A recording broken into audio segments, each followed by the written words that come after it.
C'est le fruit d'un partenariat entre trois écoles d'art, celle du pavillon Bosio à Monaco, l'école d'art de la Sorbonne à Paris et les beaux-arts de Palerme. Une collaboration sur 3 ans autour des thèmes du jardin. Les élèves ont donc travaillé autour des jardins d'agronomie tropicale de Nogent-sur-Marne, du jardin exotique de Monaco et du jardin botanique de Palerme. On a mis l'accent sur la question de l'exposition comme format, en travaillant avec eux sur les relations, les porosités entre le format de l'exposition et les espaces du jardin, avec à la fois les expériences que l'on peut mener en termes de parcours, en termes de visite, mais aussi les rapports au vivant et puis la manière dont on peut réfléchir aujourd'hui à d'autres rapports à l'œuvre d'art qui sont liés à cette idée de ne pas être que dans un white cube, voilà, et de trouver d'autres modalités comme ça d'explorer ces relations entre le vivant et l'œuvre. Avec les élèves, on a initié le projet en début d'année avec quelques rencontres voilà, ponctuelles, des voyages, un colloque aussi qui s'est tenu à Monaco en décembre, qui s'appelait le jardin comme exposition et l'exposition comme jardin.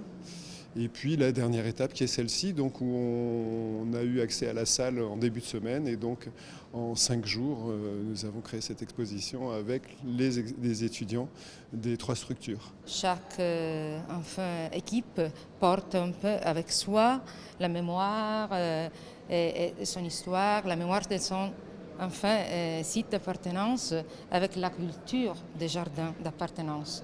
Et alors, quand on a visité les sites ici, on a trouvé que c'était très, très intéressant et que c'était aussi très différent. Alors, c'est surtout sur cet aspect de la différence, de la diversité que les étudiants ont travaillé et ils ont tous trouvé une similarité entre la ville et les jardins. Ici se joue la question d'une vision possible, commune, envisageable et finalement transposable d'un endroit à un autre, puisque nous itinérons en ce moment depuis une année de Palerme à Monaco et ensuite à Paris. Et c'est l'idée aussi de partager cette vision commune tout en évitant de figer les conditions de possibilité.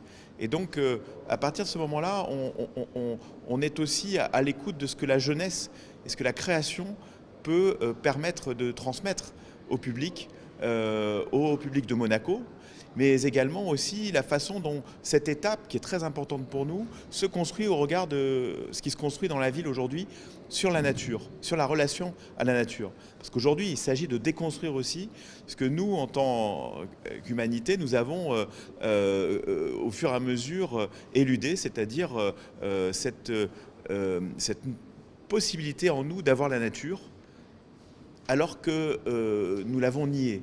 Et donc la jeunesse aujourd'hui nous prouve que nous avons les clés aussi pour pouvoir reconstruire une relation à la nature. Humanité et nature au cœur de cette exposition éphémère.